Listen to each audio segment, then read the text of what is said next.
Couchbase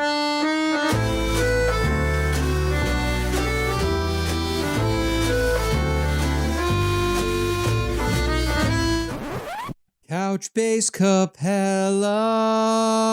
Database as a service is flexible, full-featured, and fully managed with built-in access via key value, SQL, and full-text search. Flexible JSON documents align to your applications and workloads.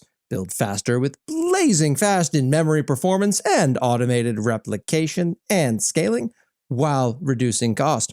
Capella has the best price performance of any fully managed document database. Visit couchbase.com/screaminginthecloud to try Capella today for free and be up and running in 3 minutes with no credit card required. Couchbase Capella. Make your data sing. Welcome to the AWS Morning Brief. I'm cloud economist Corey Quinn. Let's get right to it. Amazon Aurora Serverless V2 is generally available. It's serverless, but scales down to still costing you tens of dollars a month minimum isn't really what I consider serverless. Amazon Lightsail load balancers now support automatic HTTPS redirects and configurable TLS security policy. The more I look at Lightsail, the more convinced I am that it's simply a pricing and packaging wrapper around existing long-standing AWS services. This does give me optimism for what the future of AWS might look like. Amazon SES V2 now supports email size of up to 40 megabytes for inbound and outbound emails by default, yet Gmail will still only support attachments of up to 25 megabytes.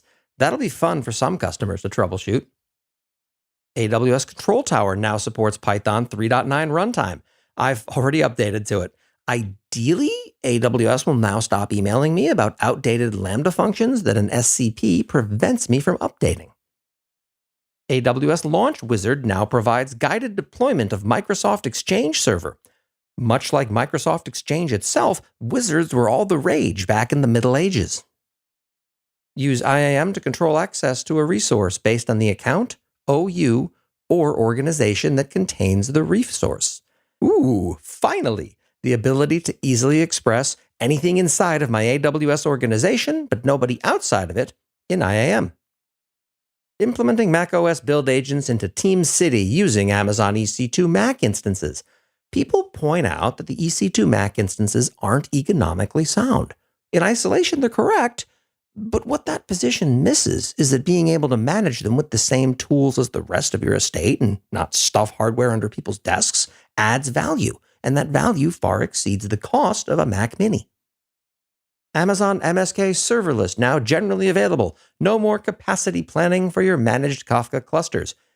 Yeah, its pricing page states that with MSK Serverless, you pay an hourly rate for your serverless clusters and an hourly rate for each partition that you create. If that's serverless, then IBM Cloud is a real cloud. This episode is sponsored in part by LaunchDarkly. Take a look at what it takes to get your code into production. I'm going to just guess that it's awful because it's always awful. No one loves their deployment process. What if launching new features didn't require you to do a full-on code and possibly infrastructure deploy? What if you could test on a small subset of users and then roll it back immediately if results aren't what you expect? LaunchDarkly does exactly this. To learn more, visit launchdarkly.com and tell them Corey sent you and watch for the wince. New AWS Wavelength Zone in Toronto, the first in Canada. At last, Canada is on the same wavelength. Multi-user secrets rotation for Amazon RDS.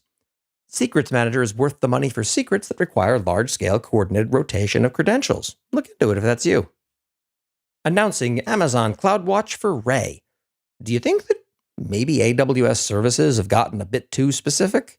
No, replies the team as they busily prepare for the launch of Amazon CloudWatch for Sharon. And finally, extend your pre-commit hooks with AWS CloudFormation Guard, and it taught me something valuable, specifically that pre-commit framework. See, the trouble with Git hooks, at least the pre-commit hooks for me, have always been that they don't go with the repository. They don't convey. What the pre-commit framework does is provides a multi-language package manager for your pre-commit hooks, meaning that sharing those things between members of your team and outside the repository itself just got a hell of a lot easier. And that's what happened last week in AWS. I'm cloud economist Corey Quinn. Thanks for listening.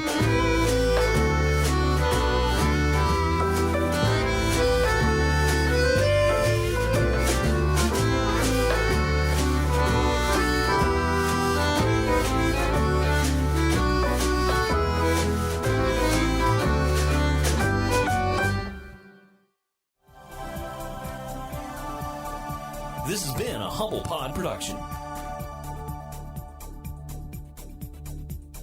Stay humble.